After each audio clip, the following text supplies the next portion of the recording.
Bonjour à toutes et à tous, un grand merci d'être aujourd'hui présent. Je suis très contente de pouvoir participer à cette semaine de l'Europe et à cette occasion de vous parler de deux sujets qui me sont particulièrement chers, à savoir l'utilisation d'instruments et en particulier d'instruments économiques et financiers par l'Union européenne afin d'assurer le respect de l'état de droit. Et donc, pendant la petite heure qui nous est accordée, l'idée, c'est d'explorer ce thème qui est relativement nouveau, dans la mesure où l'Union européenne a commencé, ou en tout cas a pu enfin mettre en place des instruments économiques et financiers pour lutter contre le déclin de l'état de droit à l'occasion de la pandémie de Covid-19. Ça est vraiment c'est une situation qui a accéléré toute une série de négociations qui étaient en cours depuis plusieurs années au niveau de l'Union européenne. Alors, comme vous le savez sans doute, je suis chargée d'enseignement à HEC Paris ainsi qu'à l'Université libre de Bruxelles. Et si vous le souhaitez aussi à la suite de cette présentation, vous avez des questions, vous pouvez me les adresser à la suite de ce cours, mais également par mail. Et je vous ai remis à cette fin mon adresse mail principale de contact. Alors, ensemble, on verra essentiellement trois grands éléments. On verra tout d'abord la question de la crise des valeurs européennes. Pourquoi est-ce qu'aujourd'hui, l'état de droit est un problème au sein de l'Union européenne ? On verra ensuite, dans un second temps, un autre élément de contexte qui est, comme je vous l'annonçais, lié à la pandémie de Covid-19 et le fait que cette pandémie et en particulier les conséquences socio-économiques liées à la pandémie ont nécessité un plan de relance à l'échelle de l'Union européenne. Et à cette occasion, il a été décidé d'inclure le respect de l'état de droit dans la relance économique européenne. Et donc, cet aspect-là sera abordé dans un troisième temps où on verra les différents mécanismes qui ont été mis en place par l'Union européenne. Et puis, surtout, ces mécanismes permettront de renforcer effectivement l'état de droit au sein de certains États membres. Alors, tout d'abord, la question des valeurs européennes. Comme vous le savez, l'Union européenne a été créée il y a déjà plus de 60 ans. Elle fut fondée par le traité de Rome et à l'époque, on parlait plutôt de communauté européenne. Depuis quelques années, on parle d'Union européenne. Et dès le début, il a été décidé de fonder l'Union européenne sur toute une série de valeurs communes qui sont censées être partagées par tous les États membres. Ces valeurs, elles sont énoncées dans le traité. On y retrouve la dignité humaine, l'égalité, l'état de droit, les droits de l'homme et en particulier les droits des personnes qui appartiennent à des minorités. Ce socle de valeurs communes, depuis plusieurs années, depuis une petite dizaine d'années, commence à être remis en cause par certains États membres de l'Union européenne. Et c'est à cette occasion qu'on a commencé à parler d'une crise des valeurs. Cette crise, évidemment, elle n'est pas apparue de nulle part. Elle est intimement liée à toute une série de défis, à toute une série de problèmes auxquels l'Union européenne a été confrontée ces dernières années. Il s'agit de la crise économique et financière de 2008, qui s'est rapidement transformée en une crise des dettes souveraines et qui a été à cette occasion particulièrement dommageable pour beaucoup d'États membres de l'Union européenne, comme la Grèce, le Portugal, l'Irlande et bien d'autres.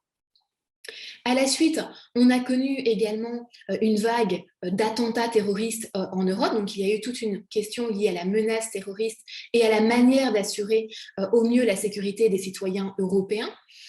Un autre défi qui s'est posé récemment consiste cette fois-ci les questions de la migration et en particulier une pression migratoire qui s'est accentuée au sein de l'Union européenne à partir de 2015. Et ces différents défis, l'Union européenne, en tout cas à certains égards, a eu du mal à les relever. Elle a eu du mal parfois à trouver la cohésion nécessaire en son sein pour apporter des réponses.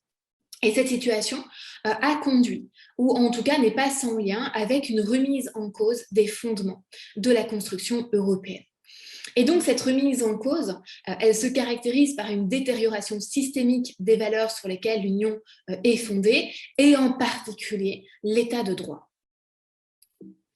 Deux États membres ont suscité un certain nombre de craintes. Alors, ce ne sont pas les seuls États de l'Union européenne où l'état de droit est en péril, mais ce sont les deux États qui ont cristallisé l'essentiel des tensions, dans la mesure où ils ont été très loin dans la remise en cause de l'état de droit. Alors, il s'agit essentiellement de la Hongrie et de la Pologne. Et aujourd'hui, on a tendance à les qualifier d'autocraties électoralistes, c'est-à-dire de pays qui vont mettre en place ou qui vont adopter toute une série de législations de manière à saper les contre-pouvoirs qui existent au pouvoir exécutif. Autrement dit, il s'agit de supprimer les limites qui existent à l'exercice d'un pouvoir exécutif. L'objectif, évidemment, est de permettre le maintien à long terme du parti au pouvoir. En Hongrie, il s'agit du Fidesz, qui est notamment emmené par Viktor Orban. En Pologne, il s'agit du parti Droit et Justice. Cela implique que cette nouvelle stratégie suivie par ces États implique une remise en cause des droits fondamentaux de leurs citoyens, en particulier de populations qui sont déjà particulièrement vulnérables, comme les personnes comme les femmes, comme les personnes LGBT, etc. Mais aussi de saper, par exemple, la liberté d'expression, la liberté de la presse, la liberté académique ou encore l'indépendance de la justice, qui sont évidemment traditionnellement considérés comme étant des contre-pouvoirs au pouvoir exécutif. Ces deux États ne se contentent pas d'adopter toute une série de réformes, ils ont également développé une nouvelle idéologie que l'on qualifie, eux-mêmes se revendiquent, d'illibéralisme. Alors, l'illibéralisme, c'est un concept qui est relativement ancien, qui est apparu dans les années 90 et puis qui a été utilisé par la Hongrie et la Pologne. Et derrière ce terme, l'idée est de proposer une alternative à la démocratie libérale telle qu'on la connaît dans le monde occidental. Et cette alternative, elle serait essentiellement fondée sur la culture chrétienne et l'appartenance à la nation. Face à cette situation, l'Union européenne s'est trouvée relativement démunie, dans la mesure où ces 10 dernières années, l'Union a été incapable d'éviter le déclin de l'état de droit au sein de certains de ses États membres. Alors ça paraît quelque peu paradoxal puisque, on l'a vu il y a un instant, l'état de droit est l'une des valeurs fondatrices de l'Union européenne. C'est aussi une condition pour adhérer à l'Union européenne. Si vous voulez devenir membre de l'Union, vous devez être un état de droit et ce critère est évidemment vérifié au moment de votre adhésion. Et pourtant, une fois qu'un État a adhéré à l'Union européenne, eh bien, il est très difficile de le contraindre à respecter cet état de droit. Il existe des mécanismes essentiellement de deux types, des mécanismes de nature politique et des mécanismes de nature juridictionnelle.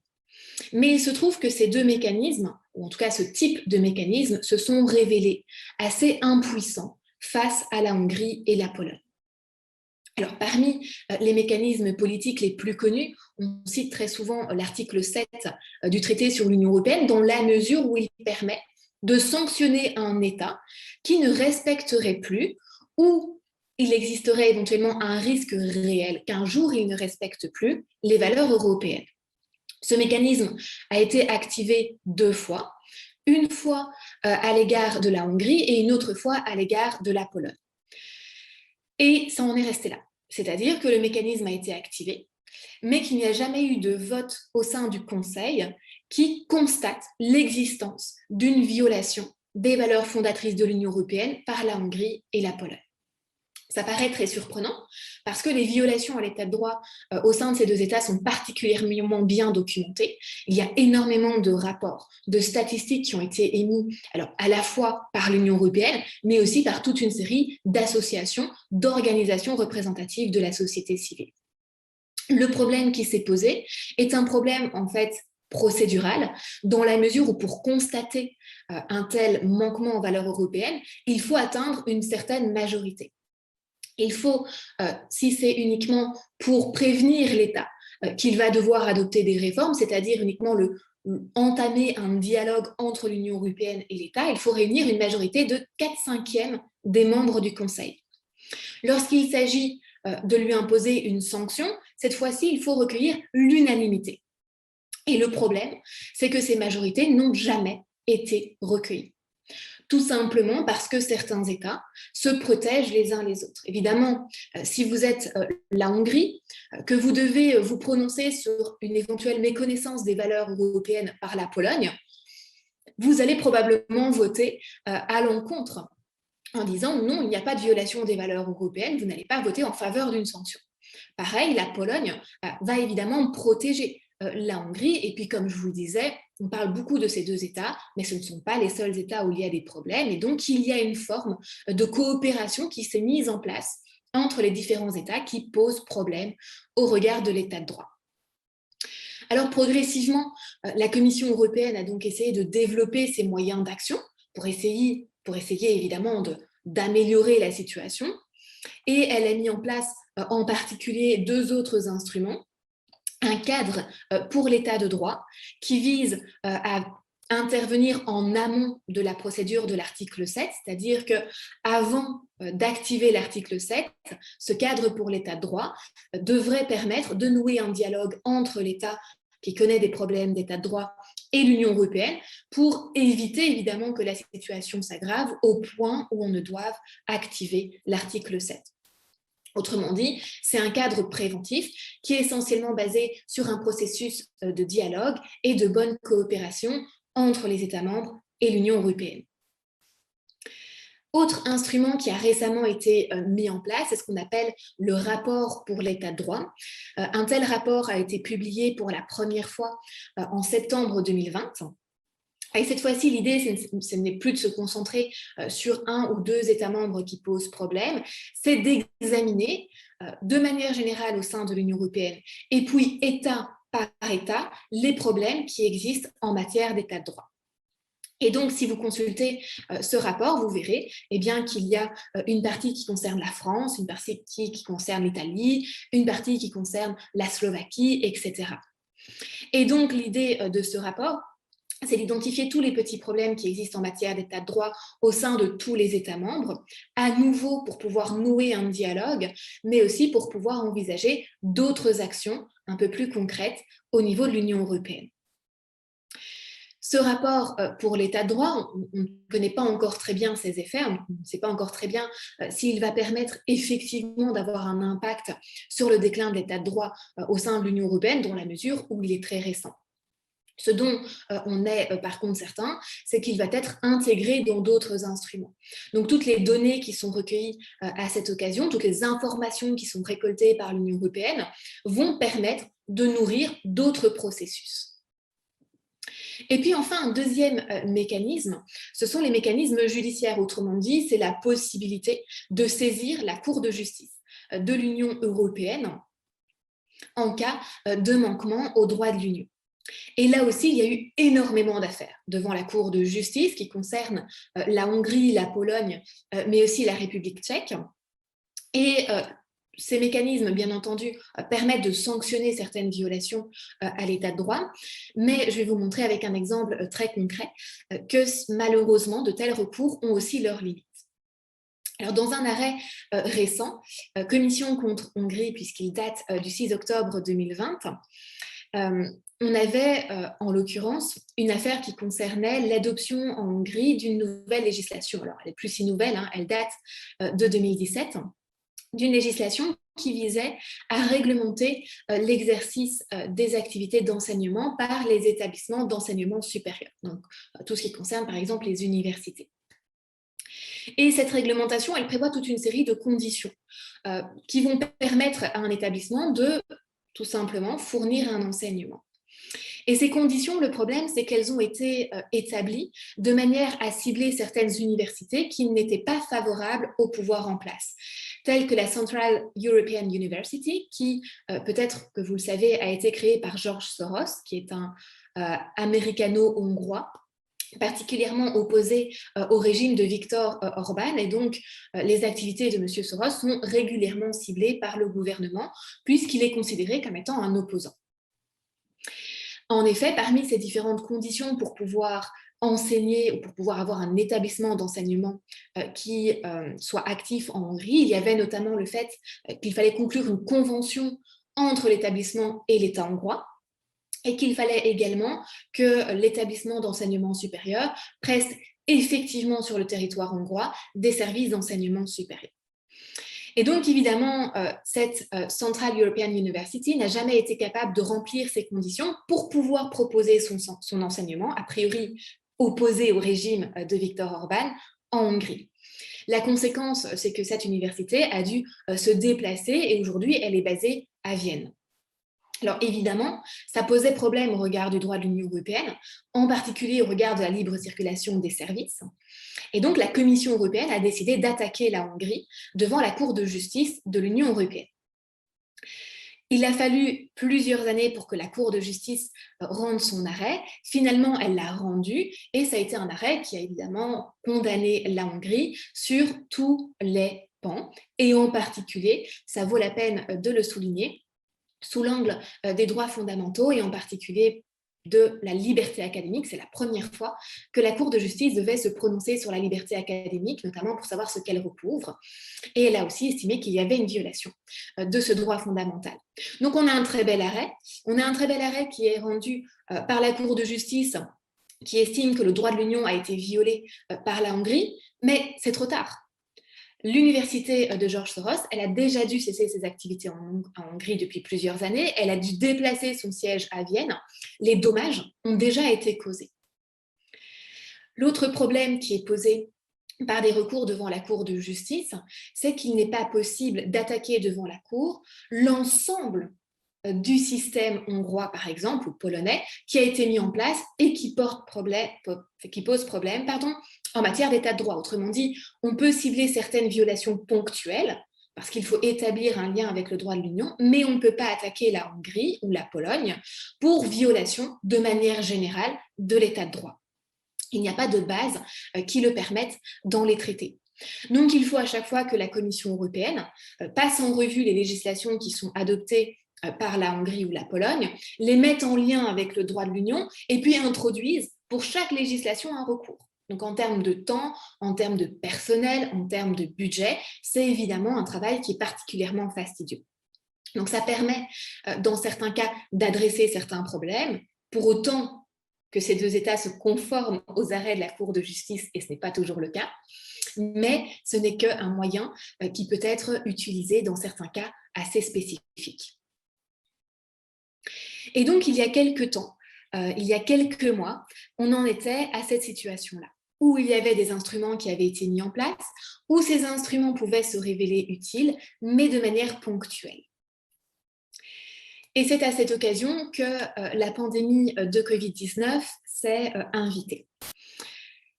Cette pandémie, elle frappe évidemment l'Union européenne, elle frappe l'Union européenne qui a été, en tout cas ses États membres ont été relativement surpris. Et assez rapidement, la Commission européenne et puis le Conseil européen et le Conseil décident de mettre en place un plan de relance. Un vaste plan de relance, puisqu'il couvre quand même 750 milliards d'euros. C'est en tout cas à l'échelle de l'Union européenne un budget particulièrement important. Et ce plan de relance, il est négocié en quelques mois. On l'appelle en règle générale Next Generation EU. Et ce plan de relance, il a évidemment suscité pas mal de débats et pas mal d'oppositions de la part de certains États membres. Alors ces oppositions, elles étaient de deux natures.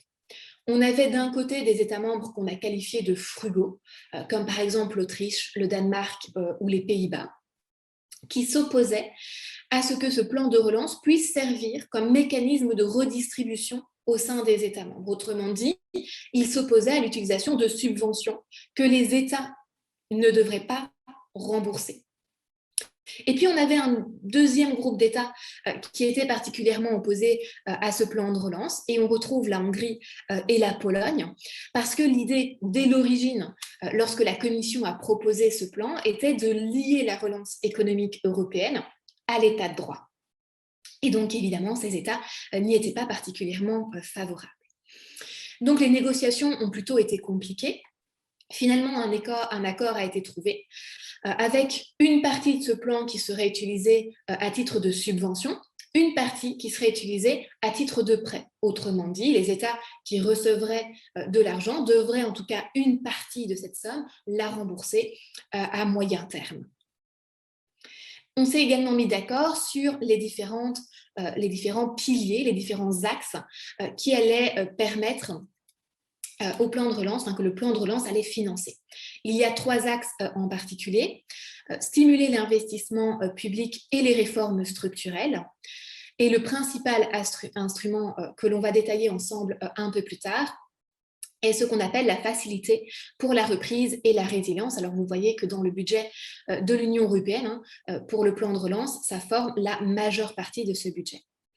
Un deuxième pilier qui, cette fois-ci, a pour objet de stimuler l'investissement privé et de soutenir les entreprises en difficulté. Et enfin, un troisième pilier qui est destiné à améliorer la réponse de l'Union européenne en cas de future crise, en particulier dans 2 domaines, la protection civile et puis la recherche dans différents domaines, notamment en matière de santé, de résilience et de transition écologique et numérique. Une des grandes questions qui a dû être tranchée est de dire 750 milliards d'euros, c'est énorme par rapport à ce que l'Union européenne est capable de mettre sur la table. Comment l'Union va être capable de financer cette relance économique? Et là aussi, les négociations ont été particulièrement compliquées, puisqu'il a fallu trouver un moyen de chercher tout simplement le financement nécessaire. À cette fin, le mécanisme qui a été trouvé est le suivant, c'est que tout d'abord, la Commission européenne a été autorisée à emprunter sur les marchés financiers la somme nécessaire pour financer la relance économique européenne. Elle peut emprunter en théorie jusqu'en 2026. Par la suite, elle peut emprunter, mais uniquement pour refinancer la dette qui aura évidemment été créée. Et elle doit à tout le moins rembourser l'ensemble des prêts qu'elle a reçus pour la fin de l'année 2058. Donc évidemment, les échéances sont relativement longues. Et une des grandes questions qui a animé à la fois évidemment le monde politique, mais aussi le grand public, était de savoir si on était face à une mutualisation de la dette publique. On a parlé de coronabond, alors c'est un terme qui recouvre beaucoup d'instruments, en tout cas une multitude d'instruments possibles peuvent être introduits sous cette dénomination. Mais l'idée générale, c'est qu'il y a une forme de mutualisation, soit parce que les États vont mutualiser leurs dettes, soit parce que c'est l'Union européenne qui va créer une dette. Alors ici, on se trouve dans le deuxième cas de figure. Donc ce n'est pas une dette commune à tous les États qui ont été créés, donc ce n'est pas une mutualisation au sens premier du terme, c'est une dette qui aura été créée dans le chef de l'Union européenne. Et il faut savoir que dans l'histoire européenne, ce n'est pas quelque chose de complètement inattendu, ça a déjà été utilisé par le passé à de très nombreuses reprises.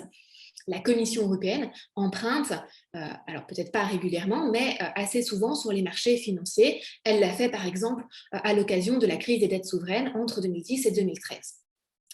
La nouveauté avec le plan de relance, c'est que les sommes en jeu sont évidemment bien plus importantes que par le passé. Ensuite, l'Union a les fonds, elle a les 750 milliards d'euros parce qu'elle a réussi à emprunter sur les marchés financiers, elle doit les rembourser pour 2058. Cette fois-ci, où va-t-elle trouver l'argent pour rembourser ces emprunts? Et là, il y a plusieurs pistes qui ont été utilisées. Premièrement, augmenter les ressources propres de l'Union européenne, donc le plafond des ressources propres que l'Union va pouvoir percevoir. On passe de plus ou moins 1,2 à 1,4% de la somme des revenus nationaux bruts des États membres. Ensuite, on introduit également ce qu'on appelle d'autres ressources propres, comme par exemple une ressource qui va être calculée sur les déchets d'emballage plastique non recyclés. Donc cette ressource a déjà été créée et on envisage dans le futur d'en créer d'autres. En particulier, une ressource qui fait l'objet de discussions depuis très longtemps, une taxe sur les transactions financières. Alors, dans tout ça, on se demande où mettons les valeurs européennes. Comment va-t-on opérationnaliser la protection de l'état de droit dans ce fameux plan de relance que je viens de vous décrire? Alors, cette opérationnalisation, elle a été imaginée par le Conseil européen en juillet 2020. Les négociations ont été particulièrement difficiles, puisque, comme vous voyez, elles ont duré du 17 au 21 juillet. C'est plutôt inhabituel, 5 jours quasiment, pour trouver un accord. Mais finalement, le Conseil européen a estimé que les intérêts financiers de l'Union européenne devaient être protégés, et en particulier par rapport aux valeurs qui sont consacrées dans les traités. Et il a estimé que cette protection des valeurs européennes devait notamment être mise en place via un régime de conditionnalité visant à protéger le budget et le plan de relance européen. Le Conseil européen a par la suite renvoyé à la Commission européenne pour trouver un moyen de protéger l'état de droit et en particulier de mettre en place ces fameux régimes de conditionnalité. Et le résultat final a été d'intégrer la protection de l'état de droit de 2 manières. Une première manière qu'on peut qualifier de directe, dans la mesure où a été adopté un nouveau règlement qui permet d'assurer la protection des intérêts financiers de l'Union européenne en cas de violation de l'état de droit.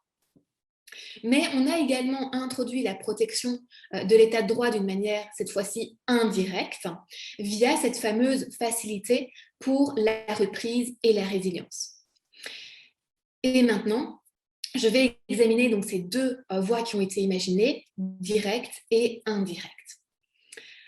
Tout d'abord, de manière directe. Depuis 2008, la Commission européenne avait proposé un règlement qui permettent de protéger les intérêts financiers de l'Union européenne en cas de méconnaissance de l'état de droit. Ce règlement était en négociation depuis 2008. Les négociations étaient particulièrement compliquées. Je ne vais pas rentrer dans les détails, mais il y avait plusieurs points, notamment procéduraux, qui posaient problème. Et c'est donc vraiment à la faveur, entre guillemets, de la pandémie, que cette proposition est revenue sur la table des négociations dans la mesure où un lien a été créé entre la relance et l'adoption de ce règlement. L'idée, cette fois-ci, comme vous le voyez, c'est de prévoir des sanctions à l'égard d'un État qui violerait les différents principes liés à l'état de droit. Ces sanctions, elles peuvent être de différentes natures, mais vont essentiellement, évidemment, être de nature financière, comme la suspension de tous les fonds européens qui sont versés à cet État membre, la réduction des avantages économiques qu'il perçoit éventuellement, l'impossibilité pour le futur de bénéficier de nouveaux instruments mis en place par l'Union européenne en vue de financer des projets ou de venir en aide à des États. Donc, c'est essentiellement utiliser le budget européen de manière à sanctionner un État qui violerait l'état de droit. Alors, à quelles conditions maintenant est-ce que ces sanctions vont pouvoir être adoptées? Et vous voyez que je vous ai remis le petit article qui les prévoit. Il y a plusieurs conditions qui sont prévues. Tout d'abord, une violation des principes de l'état de droit, qui sont intimement liés évidemment aux intérêts financiers. Donc, on va retrouver parmi ces principes la violation de l'indépendance du pouvoir judiciaire, le fait de ne pas corriger ou sanctionner des décisions arbitraires ou illégales adoptées par des autorités publiques, le fait de ne pas veiller à l'absence de conflits d'intérêts ou des cas de fraude ou de corruption. Ces différentes violations, elles doivent affecter ou uniquement comporter un risque d'affecter de manière sérieuse le budget de l'Union et la protection des intérêts financiers de l'Union européenne. Et le lien entre ces violations et l'affectation du budget européen ou de ses intérêts financiers doit être suffisamment directe. Cette procédure pour pouvoir sanctionner un État, elle va essentiellement se trouver entre les mains de la Commission, qui a notamment la possibilité de déclencher la procédure, et du Conseil qui va voter sur les éventuelles sanctions à imposer. En revanche, le Parlement européen, il est très peu associé à cette procédure de sanction, puisqu'il a uniquement un droit d'information. Sans surprise, la Pologne et la Hongrie n'ont pas été ravis de l'accord qui a été trouvé au niveau européen sur l'adoption d'un tel règlement, puisque évidemment, in fine, on sait très bien que parmi les États qui risquent de se voir imposer de telles sanctions financières se trouvent la Hongrie et la Pologne. Le problème auquel ces deux États ont été confrontés, c'est qu'ils n'étaient pas en mesure de bloquer l'adoption du règlement, puisque celui-ci doit être adopté au sein du Conseil à la majorité qualifiée. Donc la Hongrie et la Pologne n'avaient tout simplement pas les voix nécessaires pour former une minorité de blocage. En revanche, parallèlement à la négociation de ce règlement, était également négocié le cadre financier pluriannuel de l'Union européenne et le budget européen. Alors le cadre financier pluriannuel, peut-être que vous n'en êtes pas complètement familier, mais donc l'idée, c'est de prévoir le budget de l'Union européenne à long terme, en règle générale pour une période de 6 à 7 ans. Et donc ça permet de planifier les dépenses de l'Union. Et ces différents instruments budgétaires, en revanche, ils doivent être votés à l'unanimité. Et donc la Hongrie et la Pologne ont tout simplement réalisé un chantage assez classique qui était de dire si vous adoptez le règlement qui met en place ce régime de conditionnalité lié à l'état de droit, eh bien moi de l'autre côté, je mets mon veto à l'adoption du budget européen et vous ne pourrez jamais l'adopter. Donc on est arrivé au mois de novembre 2020, début décembre 2020, à une situation de blocage, où très clairement tous les États s'étaient mis d'accord pour protéger l'état de droit via le budget européen, mais où d'un autre côté, la Hongrie et la Pologne faisaient blocage, mais en utilisant évidemment le levier lié au budget. La situation s'est finalement débloquée en décembre, où le Conseil européen a tenu un sommet, au cours duquel les différents États se sont mis d'accord pour accorder toute une série de garanties à la Hongrie et à la Pologne sur la manière dont serait appliqué, dont serait utilisé ce règlement relatif à la protection des intérêts financiers de l'Union européenne. Alors, ces différentes garanties, je vous en ai remis certaines, et il se trouve que certaines d'entre elles posent problème, en particulier en termes de légalité. Donc, par exemple, il est prévu que ce règlement revêtra un caractère subsidiaire. Autrement dit, la Commission et le Conseil ne pourront utiliser le levier contenu dans ce règlement qu'en dernier recours, que si d'autres procédures qui sont mises en place au niveau européen ont été mobilisées mais sans succès ou ne peuvent pas être mobilisées. Évidemment, on pense essentiellement à la possibilité d'utiliser l'article 7 du traité sur l'Union européenne que l'on a vu ensemble, et qui prévoit la possibilité d'entamer un dialogue en cas de risque grave de violation de l'état de droit ou éventuellement de sanctionner un État avec des sanctions qui vont pas cette fois-ci être de nature financière, qui vont plutôt être de nature politique, comme par exemple la suspension du droit de vote au sein du Conseil de cet État. Donc, caractère subsidiaire du règlement, utilisation en dernier recours. Autre garantie qui est fournie par le Conseil européen, c'est que ce règlement ne couvrirait pas les défaillances généralisées à l'état de droit. Autrement dit, on ne pourrait pas l'utiliser pour sanctionner un État qui connaît des violations systémiques et généralisées, c'est-à-dire toute la structure d'un État qui a été modifiée de manière à amoindrir la protection de l'état de droit.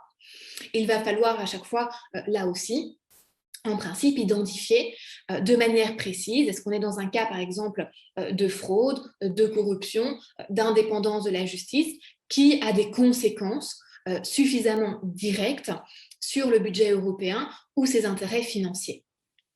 C'est là aussi un moyen de limiter la portée du règlement qui a été adopté par l'Union européenne. Autre garantie qui a été fournie, c'est le fait que la Commission adopterait des orientations sur la manière dont le règlement serait appliqué. Et qu'à tout le moins, tant que ces orientations n'auraient pas été adoptées, aucune mesure ne pourrait être imposée au titre du règlement. Et en particulier, dans les conclusions du Conseil, il est évoqué que si jamais un recours en annulation est introduit devant la Cour de justice contre le règlement qui a été adopté, eh bien, à ce moment-là, la Commission patienterait, n'adopterait pas ces orientations et donc ne mettrait pas en œuvre le règlement tant que la Cour de justice ne s'est pas prononcée sur la légalité de ce règlement au regard du droit européen. Et évidemment, ces conclusions du Conseil européen, elles ont suscité pas mal de réactions, en particulier parce que la question qui se pose est de savoir si le Conseil européen n'a pas excédé ses compétences. Est-ce que le Conseil européen peut suspendre l'application d'un règlement tant qu'une procédure est pendante devant la Cour de justice de l'Union européenne, alors qu'en principe, les recours devant la Cour ne sont pas suspensifs? Et donc là, vraiment, il y a un problème qui se pose pour savoir si le Conseil européen avait le droit de fournir ces garanties, s'il a le droit, via de simples conclusions, de modifier la manière dont le règlement a été conçu et va s'appliquer. Néanmoins, malgré ce doute quant à la légalité des conclusions du Conseil européen, malgré ce doute, le règlement a pu être adopté grâce à cet accord en décembre 2020.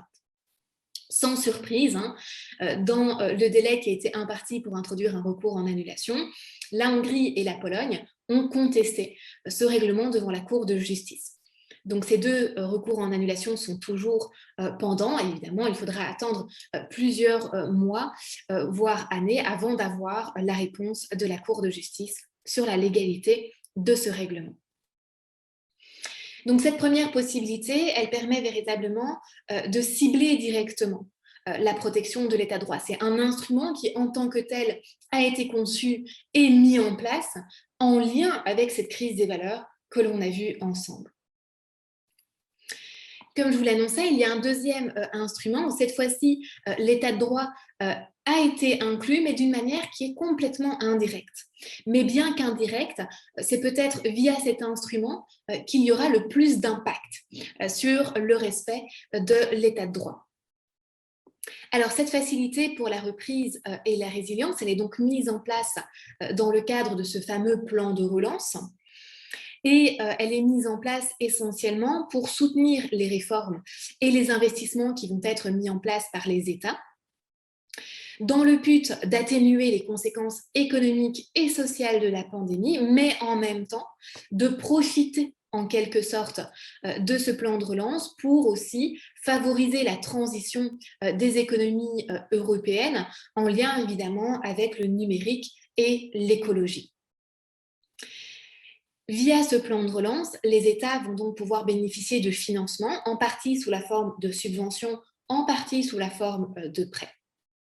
Et une des caractéristiques de cette facilité est qu'elle est intimement liée à un autre instrument, le semestre européen. Alors cet autre instrument, il est beaucoup plus ancien. Il a aujourd'hui plus de 10 ans puisqu'il a été introduit en 2010 à la suite de la crise des dettes souveraines. Et à cette époque, il est introduit afin d'améliorer la coordination des politiques économiques et budgétaires des États membres. Donc, c'est un instrument qui concerne toute l'Union européenne, tous les États membres de l'Union, où ces États membres vont être amenés à présenter annuellement à la Commission et au Conseil des plans de réforme sur les mesures qu'ils entendent mettre en œuvre en matière économique, budgétaire, mais souvent ça va au-delà. Souvent ça couvre également, par exemple, les domaines tels que le droit social, fiscal, etc., ou même en matière de soins de santé d'ailleurs. Il présente ces plans à l'Union européenne qui les évalue et qui va remettre ce qu'on appelle des recommandations spécifiques par pays. Elles sont émises chaque année par le Conseil en juillet et elles consistent globalement, État par État, à fournir une appréciation des réformes que ceux-ci entendent mettre en œuvre et à indiquer la voie qu'il conviendrait de suivre. Et ensuite, après ce semestre européen, donc, comme son nom l'indique, qui va durer approximativement de janvier à juillet, eh bien, se déroule ce qu'on appelle le semestre national, qui consiste pour les États membres à mettre en œuvre au niveau national les recommandations qui ont été adressées par l'Union européenne. Eh bien, cette facilité pour la reprise et la résilience, elle est liée au semestre européen. Et vous verrez que ce lien est assez substantiel. En effet, les États qui souhaitent bénéficier d'un financement au titre de cette facilité vont devoir soumettre un plan national pour la reprise et la résilience. Ce plan national, il va être évalué dans un premier temps par la Commission européenne qui va formuler toute une série d'avis, de remarques, et ensuite il sera approuvé par le Conseil via une décision d'exécution. Donc, une fois que ce plan aura été approuvé par le Conseil, eh bien, les États membres devront le mettre en œuvre s'ils souhaitent bénéficier des fonds débloqués dans le cadre de cette facilité. Et cette mise en œuvre, elle est étroitement surveillée par la Commission européenne. Donc, si jamais l'État membre ne remplit pas les objectifs qui lui ont été assignés dans ce plan national, eh bien, la Commission européenne peut le signaler et ça peut éventuellement conduire à la suspension du versement des fonds. De manière quelque peu surprenante, il a été également prévu de mettre en place un mécanisme de surveillance, cette fois-ci non pas par la Commission, mais de nature intergouvernementale. En ce sens que si certains États estiment qu'un des leurs ne respecte pas son plan national, qu'il s'écarte de manière trop importante des objectifs qui lui ont été assignés, ils peuvent en référer au président du Conseil européen, et donc c'est le Conseil européen qui va se saisir de la question. Et parmi les différentes exigences que les États vont devoir incorporer dans ce plan national, eh bien, figurent ces fameuses recommandations qui sont émises dans le cadre du semestre européen. Autrement dit, lorsque par exemple la France a élaboré son plan pour la reprise et la résilience, eh bien, elle a dû intégrer dans les différentes réformes qu'elle allait entreprendre, dans les différents investissements auxquels elle allait procéder, elle a dû intégrer les recommandations qui lui ont été adressées par l'Union européenne dans le cadre du semestre européen. Et comme je vous le disais, ces recommandations, elles ont un champ d'application qui est extrêmement large.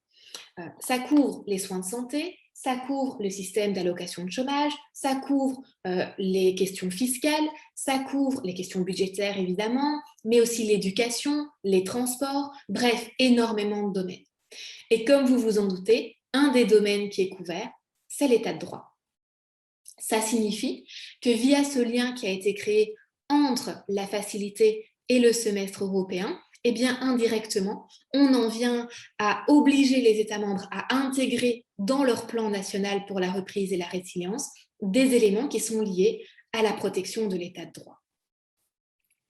Pour être un peu plus concrète, voici un exemple de recommandation qui a été adressée à la Hongrie en 2020. Donc, c'est la dernière recommandation qui lui a été adressée. La suivante interviendra dans 2 mois, en juillet 2021. Et donc, vous voyez que parmi les recommandations que le Conseil lui a adressées, on a par exemple le fait que toutes les mesures d'urgence qui ont été adoptées durant la pandémie doivent être strictement proportionnées, limitées dans le temps et conformes évidemment aux normes européennes et internationales. Elles ne doivent pas porter préjudice à l'activité des entreprises, à la participation effective des partenaires sociaux et des parties prenantes au processus d'élaboration des politiques, et elle doit permettre également d'intensifier la concurrence dans le domaine des marchés publics. Ça, c'est la recommandation. Et en amont des recommandations, vous avez toute une partie qui permettent d'expliquer la recommandation, qui permettent d'expliquer ce que le Conseil a en tête lorsqu'il établit ces différentes listes de recommandations. Et parmi ces explications, eh bien, on retrouve le fait que l'état d'urgence ou des mesures qui sont prises en urgence doivent être proportionnées, nécessaires, limitées, dans évidemment le contexte d'un état de droit, et que ces mesures doivent faire l'objet d'un contrôle démocratique et d'un contrôle judiciaire indépendant. On est typiquement dans le cadre de préoccupations qui sont liées à l'état de droit. Et donc, la Hongrie, de même que la Pologne, de même que d'autres États comme la République tchèque ou Malte, qui souhaitent bénéficier évidemment de la relance économique européenne, qui souhaitent donc bénéficier de cette facilité pour la reprise et la résilience, vont devoir adopter un plan national pour la résilience et la reprise, et ce plan national devra intégrer des dimensions qui sont liées à l'état de droit, comme par exemple ce fameux contrôle démocratique et un contrôle judiciaire indépendant. Donc, c'est un moyen de pression supplémentaire qui a été mis en place par l'Union européenne, et là aussi, qui n'est pas uniquement symbolique, qui peut avoir des conséquences concrètes pour ces États, à savoir ne pas bénéficier de la relance économique. Ce qui est extrêmement compliqué, parce qu'ils en ont besoin. La question qu'on peut se poser aujourd'hui est de dire, est-ce qu'on est face à une nouvelle stratégie en matière d'état de droit qui a été développée par l'Union européenne, où cette fois-ci on ne développe plus, ou on ne se base plus uniquement sur des outils politiques et juridictionnels, tels qu'on les a vus au tout début, mais cette fois-ci on va utiliser d'autres types d'outils qui sont cette fois-ci de nature économique et financière, et qui vont être liés au budget européen, à la politique de cohésion et à ce qu'on appelle la gouvernance économique européenne. C'est une référence à ce fameux semestre européen qui relève de cette politique particulière. Et l'intérêt pour l'Union européenne de recourir à ces outils économiques et financiers, eh bien, c'est que tout simplement, elle peut plus facilement sanctionner un État parce qu'elle s'affranchit en particulier des règles par exemple, des modalités de vote applicables dans l'article 7, comme l'unanimité ou la majorité des 4/5. Ici, ça va être beaucoup plus facile d'atteindre la sanction, d'arriver à sanctionner un État. En plus, on a un levier qui est très efficace, qui est un levier financier, privé des États comme la Pologne et la Hongrie, qui sont largement bénéficiaires du budget européen, de l'accès à ce budget, évidemment, risque de motiver un peu plus les partis politiques au pouvoir à respecter, ou à tout le moins à diminuer les atteintes à l'état de droit qui sont actuellement en cours en Pologne et la Hongrie. Donc l'idée de ces instruments, c'est évidemment de renforcer l'effectivité de l'état de droit. Alors, de nouveau, c'est une nouvelle stratégie qui est mise en place de manière très récente. Le règlement n'a toujours pas été, par rapport à la protection des intérêts financiers n'a pas été utilisé, un recours est pendant devant la Cour de justice, donc on sait que dans un futur proche, il ne va pas être utilisé. La facilité pour la reprise et la résilience, on est en train de mettre en place et d'approuver ces fameux plans nationaux. Donc, on verra bien quels sont les différents éléments qu'ils vont contenir, notamment en termes d'état de droit, mais on sait bien que c'est ces incitants financiers qui risquent d'être le plus efficaces. Donc là, c'est peut-être un moyen d'éviter le déclin de l'état de droit, voire de renverser ce déclin. Mais évidemment, une telle stratégie risque d'emporter aussi toute une série de conséquences, pas nécessairement positives. Par exemple, si on utilise majoritairement des outils économiques et financiers, ça signifie qu'on va uniquement prendre en considération, ou en tout cas essentiellement prendre en considération, les aspects de l'état de droit qui sont liés aux politiques économiques et budgétaires de l'Union européenne. On va se concentrer sur l'indépendance de la justice, on se concentre sur la corruption, la lutte contre la fraude, etc. Mais il y a toute une série d'autres problèmes en termes d'état de droit qui ont des conséquences importantes pour les citoyens européens que ces instruments ne vont pas couvrir. On pense par exemple aux droits des personnes LGBT, elles sont évidemment complètement invisibilisées par les instruments économiques et financiers. Un autre problème également, et il y en a peut-être d'autres, c'est une liste non exhaustive, eh bien, c'est que finalement, l'Union européenne, elle va être amenée à intervenir dans toute une série de domaines qui relèvent toujours de la compétence des États membres. C'est ce qu'on qualifie parfois en anglais de competence creep, de chevauchement ou de glissement de compétences. Donc, on n'est pas à proprement parler dans une violation des règles répartitrices des compétences, parce que l'Union utilise le budget évidemment européen, donc elle est compétente pour établir le budget européen, mais elle va utiliser cette compétence pour essayer de capter d'autres domaines qui, a priori, ne devraient pas être réglés au niveau européen. Et donc, évidemment, de tels instruments, même s'ils sont louables quant aux objectifs poursuivis, l'état de droit, c'est évidemment une valeur que l'on souhaite et que l'on espère pouvoir protéger, Mais d'un autre côté, ça signifie que l'Union va être en mesure d'influencer la manière dont fonctionne, par exemple, la justice au sein de certains États membres, la manière dont on organise, par exemple, les soins de santé, le régime fiscal, etc. Bref, tous des domaines où même si l'Union a parfois de petites bases de compétences, ce sont toujours essentiellement les États qui sont à la manœuvre. Alors en soi, le fait que l'Union grignote ces domaines de compétences n'est pas nécessairement problématique. Là où parfois ça pose un peu plus de problèmes, c'est en termes de contrôle démocratique.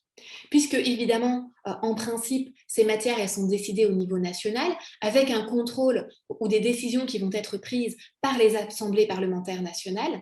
Si désormais, ces matières sont transférées, ou en tout cas sont appréhendées par le droit de l'Union, il faut qu'un contrôle démocratique existe et soit également mis en place au niveau européen.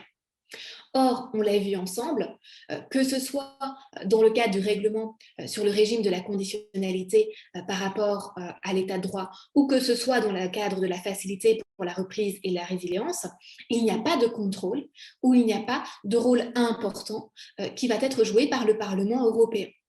Autrement dit, les possibilités au niveau européen de contrôle démocratique et de responsabilité politique sont assez limitées.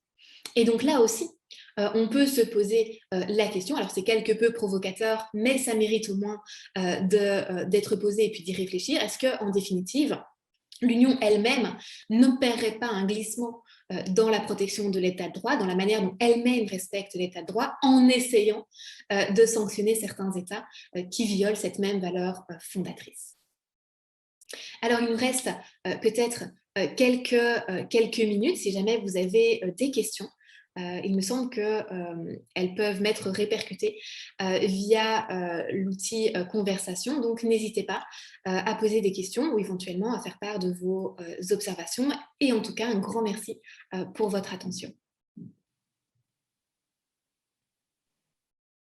Madame Proumont, merci beaucoup pour cette conférence. Alors, on a une question depuis la plateforme de la TOUM, donc je vais vous la lire en direct. Pourquoi la Hongrie et la Pologne n'ont-ils pas contesté le lien établi entre le semestre européen et la facilité? Oui, c'est une très bonne question. Le fait est que le semestre européen bénéficie d'une assise assez solide en termes idéologiques, c'est-à-dire que la plupart des États membres sont d'accord avec les idées en termes économiques et budgétaires qui sont véhiculées par le semestre européen. Donc c'est un outil qui, en règle générale, assez bien accepté par les États membres, qui sont pour la plupart favorables à la politique économique qui est privilégiée par l'Union européenne et qui est donc plutôt d'essence libérale. D'autre part, le semestre européen, en théorie, c'est un instrument qui est non contraignant, puisque, comme je vous le disais, il va donner lieu à des recommandations. Les recommandations, dans le jargon européen, ne lient pas les États membres, autrement dit, elles ne sont pas contraignantes. Les États peuvent s'y conformer, ils sont vivement évidemment encouragés à le faire, mais ils peuvent ne pas s'y conformer. Donc ce semestre européen ne pose pas énormément de problèmes à la Hongrie et la Pologne. En liant facilité et semestre européen, et évidemment, indirectement, ces recommandations vont devenir plus contraignantes qu'auparavant. Mais là où la Hongrie et la Pologne ont estimé qu'elles avaient leur carte à jouer, c'est que dans tous les cas, il y aura une négociation sur ce plan national pour la résilience et la reprise entre les institutions européennes et les différents États. Et donc, à l'occasion de ces négociations, la Hongrie et la Pologne espèrent bénéficier de l'argent européen tout en négociant des avancées très limitées en termes d'état de droit. Donc, il y aura un petit bras de fer, c'est peut-être un peu fort, mais en tout cas des négociations qui ont lieu en ce moment et qui vont permettre, en tout cas l'espèrent la Hongrie et la Pologne, à obtenir le maximum en concédant le minimum.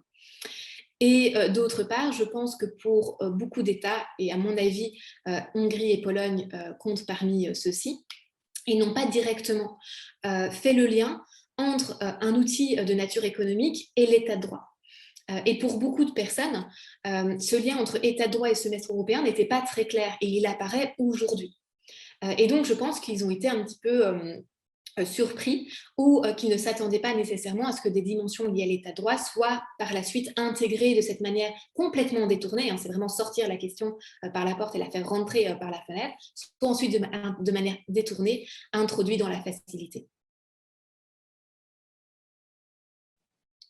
Merci beaucoup. Donc pour le moment, nous n'avons plus de questions sur la plateforme de la TOUM. Alors, est-ce qu'il y a des questions sur le Zoom? Alors, vous pouvez poser vos questions en levant la main et je vous autoriserai à réactiver votre micro si vous le souhaitez.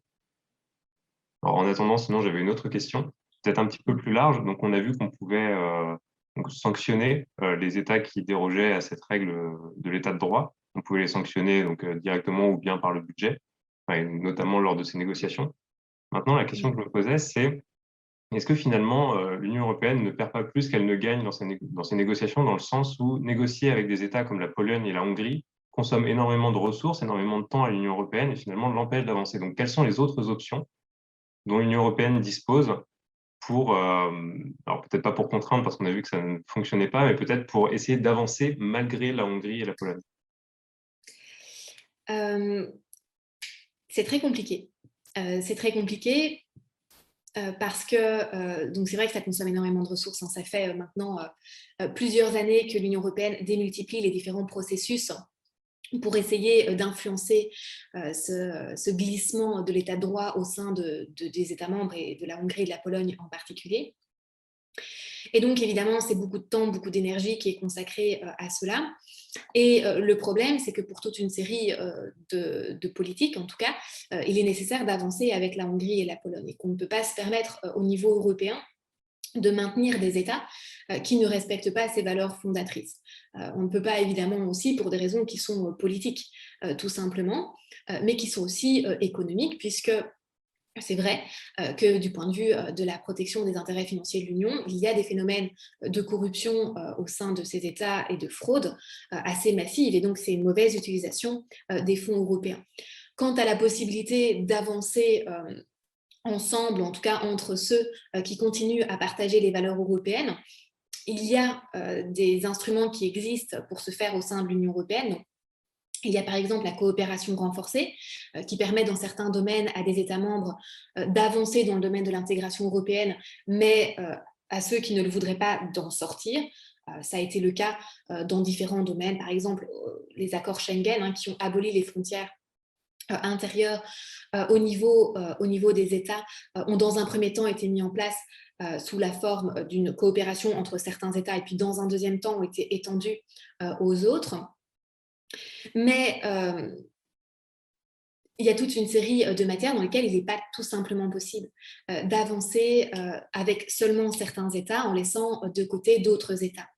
Un des grands risques qui est identifié et qui, à mon avis, est la principale préoccupation de la Commission européenne, est de créer ce qu'on appelle une Europe à plusieurs vitesses, où vous aurez un cercle d'États qui continuerait à vouloir progresser sur le plan de l'intégration européenne, qui continuerait à partager ses valeurs, et puis un cercle extérieur qu'on laisserait un petit peu pour compte, qui continuerait à faire partie de l'Union européenne, mais qui ferait peut-être pas, qui ne participerait peut-être pas à toutes les politiques ou qui serait laissé de côté pour certains aspects. Et ça, c'est pas quelque chose que l'Union européenne souhaite privilégier. Elle souhaite privilégier une unité et une cohérence entre tous les États.